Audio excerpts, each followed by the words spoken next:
Hello， 大家好，我係蘇怡。Raymond。Hello， 咁啊係啦，咁啊 Raymond 喺度，咁啊梗係同大家咧再又傾下咧關於稅務上面嘅資訊啦。喂，我成日咧都收到啲人咧就成日都問我，喂，我有啲即係 consultation work 啊，或者係 start 一啲 small business，即係收下啲 job 做下啦咁樣。咁我就成日都話，哎呀，不如使唔使開間公司啊咁樣？咁我諗我哋嘅概念咧就係話，我 register 一個 business 去做呢個生意咁樣。咁啊。但係其實稅務上面咧有兩個講法，即係兩個睇法啦嚇。咁你 register 有個 business license 咧，其實你仍然都可以係 self-employed 係當然啦。咁啊，但係亦都可以唔係，就係叫做 incorporate，即係香港嘅類似係有限公司啦，開間有限公司去做嘅喎。咁其實 self-employed 同埋我喺呢個 incorporation 裏面作為一個股東啦，或者 director 啊嘛，咁其實有咩唔同咧？嗱。我就聚焦喺淨係稅嗰個方面啦，就唔講喺legal或者風險上邊啦。咁如果係自僱嘅話咧，咁其實我哋係可以用自己名就咁去接生意啦，又或者係攞一個 trade name，可喺個 business registry， 即係每個省都有啦，就攞一個嘅公司名就去做。咁但係唔係 incorporate 嘅，唔係 limited 嘅。咁就係你賺翻嚟嘅每一蚊，都會係當年喺個人稅嗰度去報噶啦，咁個就 T2125。OK。咁就會係根據你嗰個人稅階去扣咯，淨收入嗰個就會係以根據個人稅階去打稅啦。咁而同一時間咧，嗰個 CPP 亦都會產生出嚟啦，咁就會係僱主嗰部分即係自己啦，亦都會去交埋啦，喺同一時間，咁就會簡單好多嘅成件事，就唔會需要好似要做一個帳出嚟。即係話 balance sheet 係乜嘢 ，income statement 係乜嘢，唔需要嘅，咁純粹係計嗰個收入幾多，支出嘅細明係幾多，咁就報到個稅啦。咁但係咧 incorporate 咧就係唔同嘅，咁係一個另外一個嘅 entity 啊，另外一個法人嚟嘅，咁所以亦都會係涉及到要做個帳出嚟啦，要做個 balance sheet 啦，即係話資產有幾多，負債有幾多，咁然之後係收入幾多，支出係幾多咯。咁就當中就會涉及到一啲比較複雜啲嘅會計嘅準則啦，又或者同埋去諗下點樣將啲錢攞翻出嚟俾自己用啦。咁當然亦都涉及到個人稅嘅策略啦，咁樣咯。係咁啊 ，OK 啦，即係話如果你係 self-employed 嘅話咧，你又要報 T1，亦都要報 T2125，係啦，同一時間，係啦，嗰個係填埋嗰個報表啦，填埋啦，係啦。咁咧，而你收取嘅收入咧，就全部都係當係一個 salary。係。不過你仍然都可以扣開支嘅。係啦，冇錯。扣完開支淨袋嗰啲咧，就係一個 salary 嘅形式。就頭先你講啦，以個人嘅稅率去計稅啦。咁但係如果你係頭先講嘅 incorporate 一間公司，咁而你係裏邊係作為一個股東、一個 director、一個 shareholder 嘅時候咧，咁咧。你同呢間公司其實係兩嚿嘢嚟嘅喎嚇，頭先講嘅 entity 就係公司係一個，你係一個個體啦。咁公司咧就會出翻糧俾你咯喎。咁喺中文就叫出糧啦咁樣。咁但係喺出糧當中其實有兩種形式㗎嘛，係咪？就你可以選擇用 salary 去出糧啦。咁你收到嗰啲錢嘅時候咧，你亦都係以個人名義咧去報翻稅啦。當然。咁但係咧，亦都咧公司咧就嗱，如果嗰個 係 salary 嘅話啦，公司咧就當係開銷咗啦，咪 expense 嚟㗎啦。咁但係如果咧你係計完晒 expense 多餘有賺錢嘅話咧，咁其實你可以出分紅，即係 dividend 俾自己嘅喎。咁啊，你必須要係一個 shareholder 先啦，係嘛？你唔可以一個普通 staff 啦，係啦。咁你咧就可以出 dividend 啦。咁如果收 dividend 咧，就你咧就可以。多少少空間走賺喎。係啦，我哋收 dividend 嘅時候會有個 dividend tax credit 啦，喺個人報稅表上邊。其實個原意就係去抵消翻你公司裏邊俾咗嗰一部分稅。因為我哋呢個嘅稅制裏邊咧，其實係一個 integrated system， 係唔希望係有一個 double taxation 嘅，即係盡量啦。係啦，盡量啦。咁就話佢哋係想，無論你係個人賺1000蚊，或者喺公司有限公司賺1000蚊，最後公司俾完錢，再俾落自己度嘅賺1000蚊嘅時候咧，打嘅稅應該係一樣嘅，應該同你個人收翻嗰1000蚊。係啦，原意係要咁樣嘅，係啦，所以所有嘢，所以就會產生咗一個叫 dividend credit 出嚟啦。OK， 咁咧但係咧就出 dividend 嘅話咧，就唔屬於公司嘅開支係咪？係啦，就唔係開支，就唔會扣公司嘅支出啦。係啦。咁而個人層面方面咧，你收到呢個 dividend 咧就有個好處喎，就係因為咧係唔需要交 CPP 啦。係啦，冇錯。CPP 即係加拿大強積金啦。咁如果要交強積金咧，你交2份咧就係5.95加5.95啊嘛，都唔少嘅，慳翻呢度大概係11.95%。係啦，冇錯。咁啊呢個其中一個咧，你可以選擇嘅即係出糧嘅方法啦。咁樣亦都出幾多糧同埋出幾多 dividend 咧，你每年都可以咧即係作出一定嘅調整啦，係咪咁樣？尤其是喺 dividend 方面啦 ，salary 應該係年年要差唔多㗎，係咪啊？冇得又唔一定，唔一定嘅，可以自己出個分紅咁樣咯，即係好似 bonus 咁咯，即係我哋打工。即係如果公司做得好，咁會有 bonus 㗎嘛，一樣嘅道理。即係 salary 通常都會，你都會建議係固定每年差唔多啦，係咪？係啦。即係如果真係做得好嘅，就再出 bonus。通常我會建議係個人需要嗰嚿錢，即係去維持翻每個月嘅生活費，就會以出糧嘅形式去出咯。有多就 bonus 啦，咁啊或者之後 dividend 啦。好啦，如果咧你真係決定咧用開公司嚟到去 run 你個 business 嘅話啦。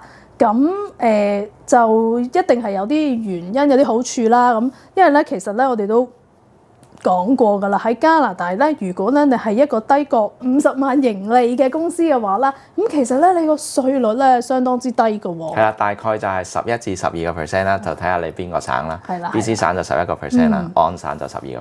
係啦，咁啊，哇咁好低喎！即係成日都話喺加拿大打稅咧唔見一半㗎嘛，乜開公司咪好抵咯？即係成日俾人聽到咁樣講喎，好抵喎。咁係咪真係咁容易達到呢一樣嘢咧？係啦，如果我哋係一個提供個服務啦，或者提供個產品啦，咁我哋喺個稅制裏邊就叫做 active business 啦，咁就會享受到呢個叫 small business deduction 啦。咁呢個扣稅嘅話就會係能夠令到個稅率就會去到11至12%咯。咁啊係啦，不過呢個必須要呢個係 active business 產生嘅收入喎。咁如果你公司有錢多咧，擺咗喺呢個嘅定期裏邊嘅話咧，收到嘅利息咧就並唔能夠享受呢一個咁低嘅稅率啦。咁個稅率咧就會係超過50%啦。如果係當年唔出翻 dividend 俾自己，係啦，即係你嘅意思收利息。係啦，收到呢個利息，我又唔出翻錢俾自己。係啦，咁就會擺到，就會係另外打到去50%㗎啦，差唔多。係啦，咁所以咧又唔着數嘅，擺喺公司裏邊做投資。咁所以咧通常咧我哋都會用其他嘅策略啦，幫客人咧去處理呢啲多餘咗嘅錢啦，咁樣樣。咁呢個我可以第二條片講啦嚇，今日唔講啦。係啦，咁有陣時咧，我會知道有啲客人啦，有多餘嘅錢咧，就擺喺公司嘅話咧，都會考慮。最近呢個市場咧，樓宇市場咧就好淡靜啊嘛，好多貨喺出邊咧又好鬼平，咁都會問好唔好買物業咧？呢個時候或許甚至咧用公司去買物業咧。咁我亦都聽到好多朋友咧就同我講話，嗱，我喺英國咧就聽朋友講開公司買物業，香港又係咁樣，抄翻呢套系統。喺加拿大咁做，咁啊值唔值得咁做咧？有啲水土不服啊！要睇下情況，但係咧，如果純粹喺稅務角度咧，係唔係咁樣去睇嘅？因為首先我哋個人去買個物業收租，同公司買物業收租咧，其實一樣都係扣到相同嘅支出嘅。如果真係租務產生出嚟嘅支出，例如係管理費啊，例如係地稅啊、按揭利息啊。呢啲無論我哋係個人持有或者公司持有都可以扣嘅。如果佢係真係唔可以扣嘅話咧，無論你公司又好，個人又好，都係唔可以扣嘅。咁所以不存在話一定要開一間公司去抵扣呢啲支出，所以就要睇下情況啦。頭先都講啦，如果係一個我哋叫 passive income。即係收租係一樣啦，收利息係一樣啦，收租都係嘅。如果係一個 passive income 嘅話，其實喺個公司裏邊係，如果你唔出翻啲 dividend 俾翻自己，將啲盈利留翻間公司度咧，係最高打超過50%嘅。咁所以唔一定係好嘅。咁所以咧喺加拿大嚟講咧，而且仲有喎。唔好忘記，除咗個稅高咗之外咧，你仲有好多額外嘅費用喎。例如你要用Raymond 多咗個時間啦，又要做多另一個 report 啦。因為公司稅又係另外一個層面，亦都複雜咗啦。同埋頭先都講啦，有時候又要關乎點樣 plan 翻俾翻自己啊嗰嚿錢。頭先講嗰啲50%，咁其實出 dividend 嘅話就會有翻啲 taxable refund 啦，有啲叫 tax refund 啦。咁嗰度要去計同埋去夾咯。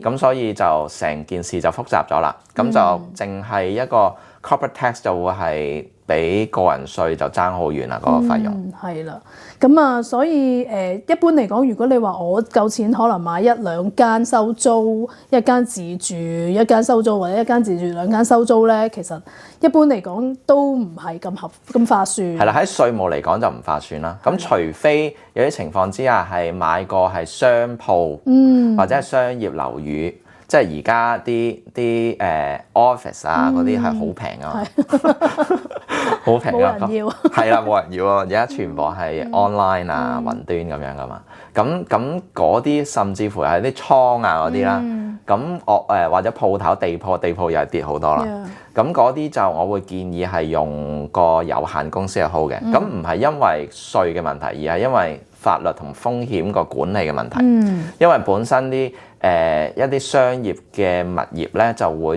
個風險就大好多嘅，例如係火警啊，因為好多人出入啊，又會例如無啦啦有人喺度跣親啊，又或者係有啲環境污染啊，咁就都會係多一重嘅保障啦，俾自己。係啦，咁啊係啦，叫做開有限公司嘛，即係話你個風險咧限制喺一個程度上面咧，你就唔需要再孭呢啲風險，所以喺呢個情況之下，你就認為開公司咧就更為合適啦。仲有冇啲咩情況之下？嗱，另外就係如果係個地產即係策略係一個 flipping 嘅，即係摩貨啊，我哋好興，或者以前係買咗一個 pre-sale， 買咗個樓花。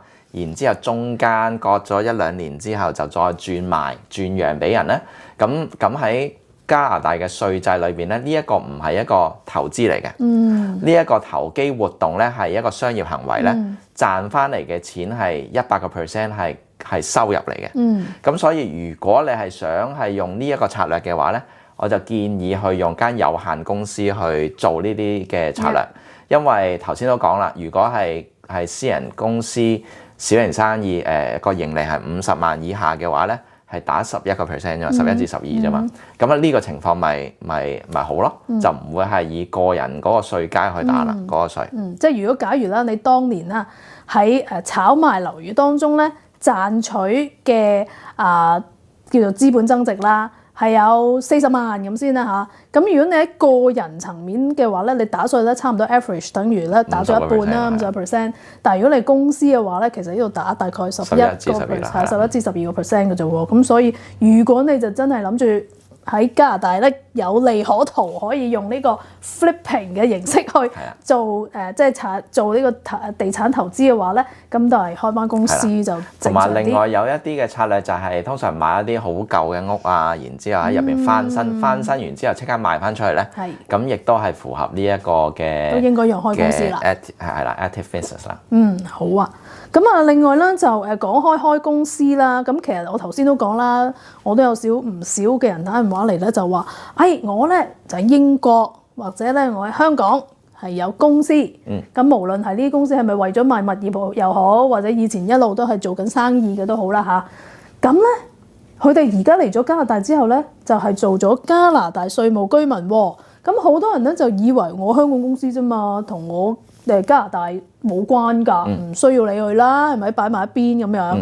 咁但係咧，原來咧，你作為一個加拿大稅務居民之後，你喺香港或者海外嘅一啲嘅公司咧，原來有啲嘢要注意喎。係啦，首先第一就係嗰間公司有機會係變咗係 subject to 加拿大稅嘅。咁就要睇下嗰個嘅董事嘅層面啊，即係 director。如果係一般嘅人咧，係自己係 director， 即係唯一一個董事嘅話咧，咁當佢成為咗加拿大稅務居民嘅時候咧，個大腦個決策就會喺加拿大啦。咁喺加拿大稅制裏邊咧，呢間公司咧就會係變成咗加拿大嘅稅務居民啦。咁就有機會要打稅嘅。點解我話有機會咧？因為加拿大同每個國家都會簽訂一個叫做稅務協議嘅。咁有機會咧，如果佢有啲條款就係話可以豁免呢個情況，就當翻喺當地咧係有咁嘅條款嘅。咁所以但係就要每一個地方要睇咯。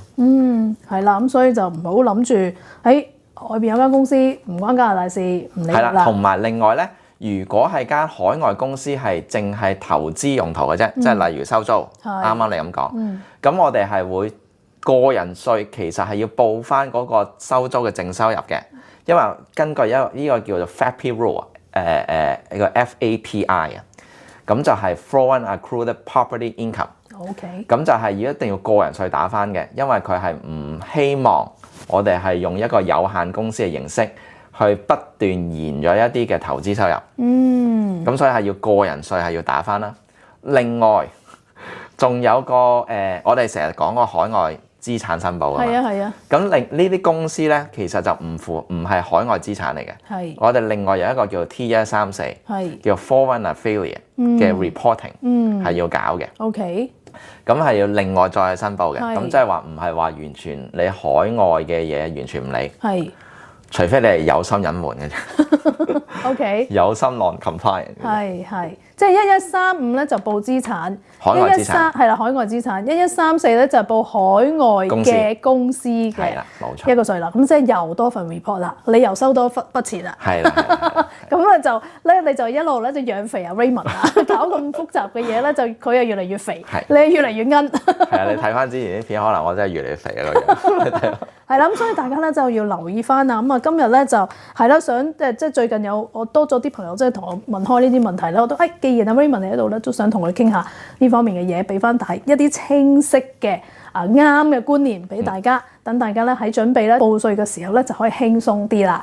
咁好啦，咁啊今日咧就同大家咧分享住咁多信息先啦。下次咧我哋又再請阿 Raymond 出嚟咧，就一齊去分享更多咧關於稅務嘅信息啦。好，下次見，拜拜。